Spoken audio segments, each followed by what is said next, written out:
whatever AI can generate within 1 to 2 hours, it might take weeks for us to do it. Pranavi moved to Germany to start a new life. She has a master's in a specialized field of computer science and several years' experience under her belt, but is unable to get a job despite the country's shortage of skilled workers. We accompany Pranavi as she looks for a job, while also being under time pressure.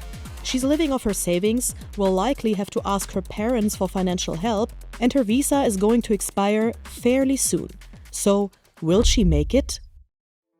I'm actually kind of losing hope now because I do not really see any way out of this. This is Pranavi. She came to Germany 4 years ago to do a degree. We meet her in Dresden, where she studied and still lives. 6 months after getting that master's, Pranavi is still unemployed. Today, she's off to a job fair, which she's been looking forward to for weeks with high hopes. What would be the ideal outcome of this fair for you? Probably a job. Stay tuned to discover how that worked out. Pranavi is originally from Hyderabad in India, where she's got a bachelor's in information technology. After then, working there for 2 years, she realized that she wanted to become more specialized and saw better prospects abroad than back home. I looked for Australia, US, Canada, UK and Germany, and I felt like Germany was a bit better compared to all of them because Germany had more opportunities where they needed software engineers. Promising job opportunities in Germany attract a lot of young people from India, with almost 50,000 now attending college in the country, the largest contingent of foreign students here. And most of them choose technical or IT-related fields. Pranavi herself went to the Technical University of Dresden, one of the top colleges in Germany. I actually got into, I think, around 10 universities, but I liked U Dresden because the program over here is more application-oriented than theoretical. But my course did not contain any AI, so I started learning AI after I did my master's. When I started my student job, I was pretty sure that they also wanted a full-time employee. But the plan didn't work out. The company hired someone else. After completing her master's, Pranavi was now suddenly out of work. That was half a year ago. I was hopeful back then, yes, and I'm actually kind of losing hope now because I do not really see any way out of this, and it just seems like I'm just going deeper and deeper into the rejection pile. So I sent about 200-300 applications and I received about 2 face-to-face interviews. In most cases, we receive a reply, but it's probably always automatic. Always we decided to go with another candidate. And Pranavi's story is a familiar one for her friends here too. Some will soon be completing their degrees, while others, like Pranavi, have been job hunting for months. They meet up every day in the park to go for a walk and talk about their current situation.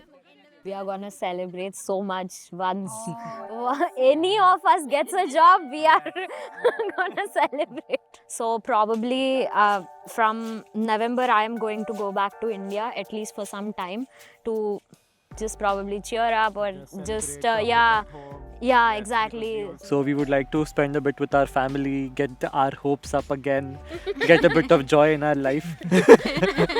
And then after having lots of sweets, lots of food and gaining a lot of weight, we would like to come back after winter, probably in January or maybe a little bit later, and see how the market is going on at that time. But Pranavi and her friends also talk about the effects of artificial intelligence in the job market. We now have the immense competition with AI. That is also impacting a lot because that most of the junior roles are now being turned into senior roles. So it's like one senior plus one chat GPT or cloud is enough to the company rather than just taking junior engineers. I think that is also a very big thing that we noticed when we were checking at LinkedIn, because suddenly all the junior positions kind of disappeared and it's only either senior or at least 5 years of experience. Studies back up the experiences of Pranavi and her friends. Artificial intelligence has led to the disappearance of many entry-level jobs due to a growing number of tasks becoming automated. The IT sector in Germany has been hit particularly hard, with almost a third fewer openings available for master's graduates than a year previously, although the weak economy is also a factor. At the same time, there are new vacancies in highly specialized IT fields, and AI could also create entirely new jobs. In a survey of European companies, 40% said that they would be replacing junior roles with AI wherever possible. Key drivers here are money and productivity. Whatever AI can generate within 1 to 2 hours, it might take weeks for us to do it. We have been seeing a lot of companies who have cut down a lot of workforce because they are replacing them with AI. Meanwhile, there are further challenges for Pranavi when looking for a job. I have been seeing a lot of German requirement, and probably it's a way of filtering out people so they can give more importance to people here. Pranavi speaks enough German to get by in everyday life, but not well enough for a job where German is the working language. And the clock is ticking. To get a permanent visa in Germany, Pranavi has to find a job in her field of study, which would rule out working as a waitress, for example. If she doesn't succeed, she'll have to go back to India. Yeah, I do feel a lot of pressure. My job search visa actually expires in October 2026. I would not say it's a worst case scenario for me to go back to India because I have always wanted to go back after a few years if possible. But if I have to go back early, I would definitely be bummed. I'm still living on my savings right now. Her family supports her. They speak on the phone every evening. Whenever I feel down or whenever I feel sad, they are the first thing that come to my mind. So I just call them up. If I have to cry, I cry. If I have to laugh, I laugh. It just makes me completely feel better. It's currently unclear how much AI will reshape the job market. One thing certain, staying up to date on AI and adding new qualifications will maximize your chances.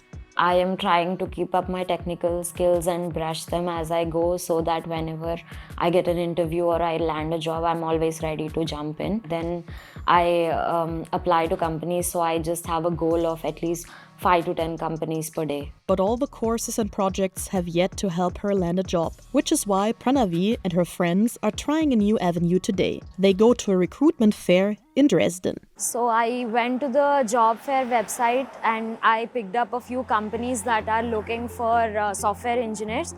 So I'm specifically going to go to those tables first and talk to them. I'm not nervous because I'm very good at speaking to people, but I am quite excited to see what they are offering. I hope I find the companies who are giving me the role that I've studied for so much after coming to Germany. We're not allowed in, but Pranavi's boyfriend Saurabh films a few impressions for us. The fair features over 130 companies and institutions from various sectors. So I was just talking to one company. They provided me their LinkedIn ID and they asked me to apply to the position. So hopefully. A small but welcome boost for Pranavi. She stays on at the fair, trying to talk to more recruiters. 3 hours later, she goes home.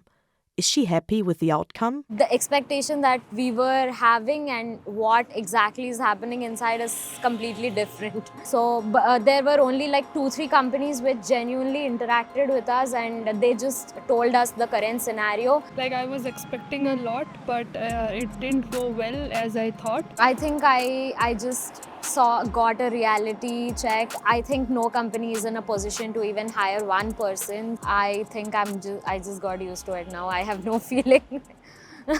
Pranavi chooses to stay hopeful. She wants to keep fighting for her future in Germany, even if it's not easy.